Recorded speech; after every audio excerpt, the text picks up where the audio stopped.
specifically to take swift and effective action to contain this crisis and support diplomatic dialogue in order to protect the safety and security of the peoples of the region and prevent further escalation. Thank you, Madam President. I thank the representative of Kuwait for his statement, and I now give the floor to the representative of the Bolivarian Republic of Venezuela. Señora Presidenta, Madam Chair, la República Bolivariana de Venezuela tiene el honor de hacer el uso de la palabra en nombre del Grupo de Amigos en Defensa de la Carta de las Naciones Unidas, conscientes del mandato encomendado a este órgano, tal y como se establece en la Carta de las Naciones Unidas, al tiempo que reiteran su inquebrantable solidaridad para con el pueblo y el gobierno de la República Islámica de Irán en estos difíciles momentos. Señora Presidenta, en respuesta al atroz ataque de Israel contra la República Islámica de Irán, iniciado el pasado 13 de junio del 2025, los Estados miembros del Grupo de Amigos en Defensa de la Carta de las Naciones Unidas emitieron un comunicado especial el día 14 de junio del 2025 en el que expresaron su categórica condena y su denuncia en los términos más enérgicos posibles a estos ataques coordinados a gran escala que aún hoy siguen ocurriendo contra múltiples lugares de Irán, lo que ha provocado la muerte de cientos de civiles, entre ellos mujeres, niñas y niños, así como científicos iraníes, profesores universitarios y altos mandos militares, algunos de ellos juntos con miembros de sus familias mientras se encontraban en su hogar. Los Estados miembros del Grupo de Amigos en Defensa de la Carta de las Naciones Unidas condenan enérgicamente los ataques deliberados de Israel contra civiles y zonas pobladas por civiles donde residen millones de personas. Destacan que los ataques persistentes, systematic and widespread attacks as conducted against women, girls and boys, the infliction of grave bodily harm and military attacks against residential areas, civilian objects and property by Israel throughout the region, including their recent attacks against the Islamic Republic of Iran, lay bare once again Israel's absolute disregard for any law or norm and the premeditated nature of these brutal crimes. Moreover, we condemn the deliberate attacks against senior officials and Iranian scientists. Moreover, we denounce Israel's attacks against the Natanz nuclear facility, one of the Iranian sites which operates under the safeguards and full oversight of the International Atomic Energy Agency. Against this backdrop, we member states express our grave concern at the fact that these brutal attacks and the damage resulting therefrom pose considerable risks regarding the release of radioactive material. That is a grave threat to the civilian population and the environment. At the same time, we express our concern at the fact that Israeli attacks continue to imperil civil aviation security in the region. Madam President, the Group of Friends in Defense of the United Nations Charter underscores that these reprehensible attacks constitute a flagrant violation of the United Nations Charter, as well as of the fundamental principles of international law. These include sovereignty, territorial integrity, and the prohibition of the threat or use of force against the territorial integrity of states. These attacks also run counter to international human rights law and gravely violate fundamental rights, including the right to life and the right to health. What's more, these atrocious attacks constitute a flagrant violation of Article 2.4 of the United Nations Charter, inter alia. Against this backdrop, we warn against the acquiescence and neglect of the United Nations and the international community in terms of failing to deal with the persistent brutal attacks of Israel in the region. We recall that a lack of action and a lack of measures against such grave violations on Israel's part will erode the rule of law internationally and will undermine the credibility of the multilateral system. At the same time, such inaction would normalize the perpetration of new atrocity crimes. That is something which is undoubtedly clearly unacceptable. We underscore that such flagrant violations of the United Nations Charter and the continued brutal attacks waged by Israel which constitute threats to regional and international peace and security must be condemned unequivocally by all of us, including by this Security Council.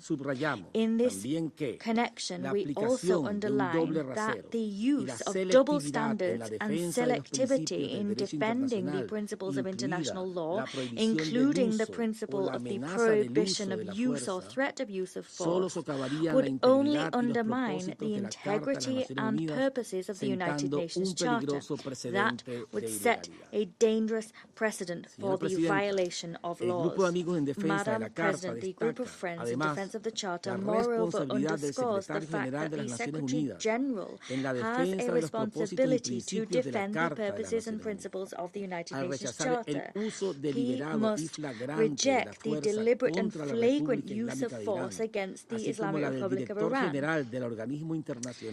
The Director General of the IAEA also has a responsibility to promote the security and protection of nuclear facilities and to preserve the integrity of the IAEA's mandate. As such, he must denounce Israel's attacks against peaceful nuclear facilities in Iran. The Group of Friends in Defense of the United Nations Charter expresses its grave concern at the continued crimes committed by Israel, crimes committed to provoke and unleash conflicts in the Middle East. This has been demonstrated by their reiterated and grave violations of international law, together with their provocations and violations of countries in the region. These are events that demonstrate Israel's intention to exacerbate tensions on the ground and the fact that they are responsible for the consequences arising therefrom. To conclude, we wish to emphasize that it is incumbent upon all states pursuant to international law to refrain from providing aid or deliberate assistance to Israel in order to brutally perpetrate atrocity crimes against the Islamic Republic of Iran or any other nation of the region. At the same time, we point to the inherent right of the Islamic Republic of Iran to self-defense. This pursuant to international law, and we also point to the urgent need for the international community to demand that Israel be held accountable for all of their crimes against the Palestinian people and the region as a whole. Thank you, Madam President. I thank the representative of the Bolivarian Republic of Venezuela for his statement, and I now give the floor to His Excellency Mr. Stavros Lambrinidis, head of the delegation of the European Union to the United Nations. Thank you, Madam President. I have the honor to speak on behalf of the European Union and its member states. Madam President, we expressed from the day one our deepest concern at the dangerous escalation that threatens to destabilize the Middle East following Israeli strikes on Iran and Iran's response. Today, we reiterate a strong commitment to regional security, including the security of the State of Israel, and call on all sides to abide by international law, show restraint, and refrain from taking further steps which could lead to serious consequences such as potential radioactive release. The European Union has always been clear that Iran must never be allowed to acquire a nuclear weapon and is concerned about the IAEA's recent report, based on which the IAEA Board of Governors found Iran in non-compliance with its legally binding nuclear safeguards obligations under the NPT.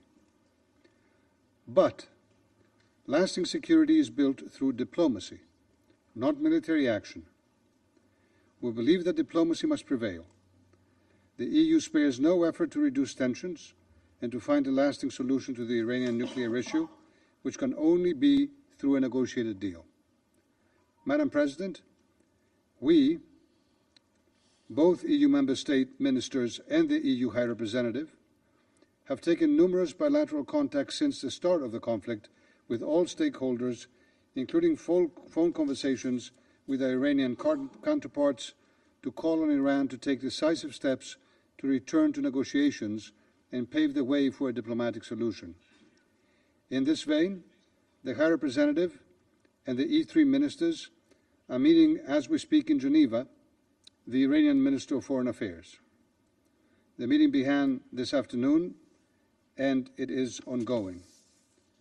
We will continue to engage for de-escalation, and in view of a lasting solution, we can be the only solution bringing peace and hope to the region. Thank you. I thank His Excellency Mr. Lambrinidis for the statement, and I now give the floor to the representative of Turkey.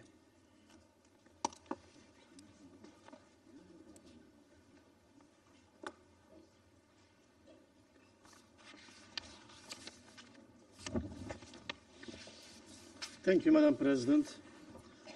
I would like to thank Secretary General for his sincere and guiding statement. I also thank USG DiCarlo and Director General Grossi for their briefings. Turkey condemns in the strongest terms the recent attacks conducted by Israel against Iran.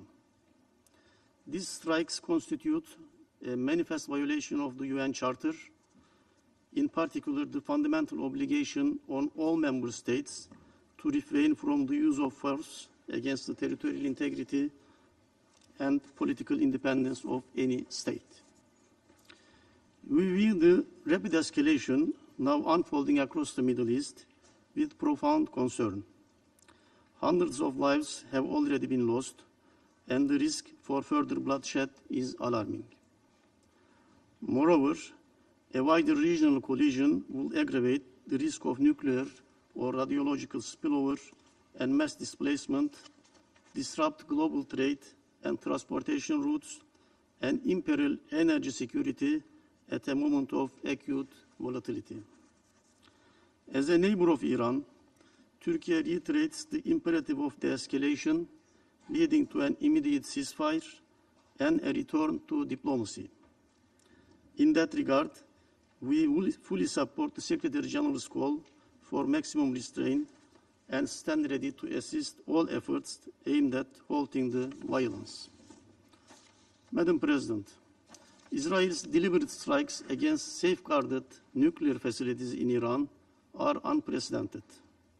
They contravene international law, the statute of the International Atomic Energy Agency, relevant IAEA resolutions, and a Security Council resolution. These attacks must immediately stop. By targeting such installations, Israel has consciously placed nuclear safety and security at grave risk, with possible radiological dispersion that would endanger human health, biodiversity, and environment far beyond Iran's borders for decades to come. The IAEA's verification activities inside Iran have already been impeded. It is also deeply troubling that a non-NPT state, which maintains deliberate opacity regarding its own nuclear capabilities, is attacking the nuclear infrastructure of an NPT state under safeguards. This recklessness strikes at the heart of the global non-proliferation regime, compelling all of us to reflect upon its wider repercussions. The international community, especially this august body, must therefore unite in urging Israel to accede to the Treaty of Non-Proliferation of Nuclear Weapons as a non-nuclear weapons state and to accept robust IAEA verification. At the same time, concerns regarding aspects of Iran's nuclear program should be resolved through dialogue and strengthened cooperation between Iran and the agency. Turkey has consistently underscored that a diplomatic process remains the only viable route to settle the nuclear dispute and has supported and facilitated efforts toward that end. We continue to believe that diplomacy is the sole sensible path forward, and we call on all actors in a position to do so to exert their utmost efforts in this direction. Madam President, beyond the immediate nuclear risks, the security ramifications of this conflict are extensive. Energy security, which is inseparable from the national security, is now under severe threat. Strikes in one of the world's most sensitive regions for oil trade risk supply shortages and extreme price volatility, while the resulting uncertainties undermine long-term investments in vital infrastructure in the region. Hostilities have already disrupted sustainable transport, pushing up container and shipping costs and straining global supply chains. The destruction of urban areas and the natural environment further threatens biodiversity and jeopardizes regional and global sustainable development objectives. Madam President, we must not allow the crisis in Gaza to fade from the international agenda in the shadow of these latest events. Israel's assault on Iran cannot obscure the ongoing crimes being committed against the Palestinian people. Indeed, Israel's continued occupation of Palestinian territory remains the root cause of many conflicts across the region. A just, lasting, and comprehensive peace is attainable only through the recognition of an independent, sovereign, and contiguous state of Palestine within the 1967 borders, with East Jerusalem as its capital. International community must therefore press with urgency for an immediate cessation of hostilities in Gaza and Iran alike, and redouble efforts to implement the two-state solution. Imposing peace is no longer a mere option. It is an imperative to preserve the credibility of the UN system and to safeguard the international law. Failure to do so will only fuel a vicious cycle of violence and war. Madam President, this Council must act collectively and decisively to prevent further escalation. The risk of wider conflict, forced displacement on a massive scale, and irreversible environmental harm demands our immediate attention. Turkey stands ready to contribute constructively toward any initiative that will de-escalate tension, restore the ceasefire, and relaunch credible, meaningful diplomacy. Let us seize this moment to reaffirm our shared commitment to the UN Charter, to the global non-proliferation regime, and to the principles of peaceful dispute settlement. Only by resolute adherence to these norms can we hope to avert catastrophic consequences for the Middle East, for the international community, and for next generations. Madam President, I touched on the spillover effects and displacement in Iran. Of course, UN staff is not immune from that. To the knowledge of this Council, 45 UN staff has been evacuated to Turkey from Iran. This shows also that this Council must act. Thank you. I thank the representative of Turkey for his statement. There are no more names inscribed on the list of speakers. The meeting is adjourned.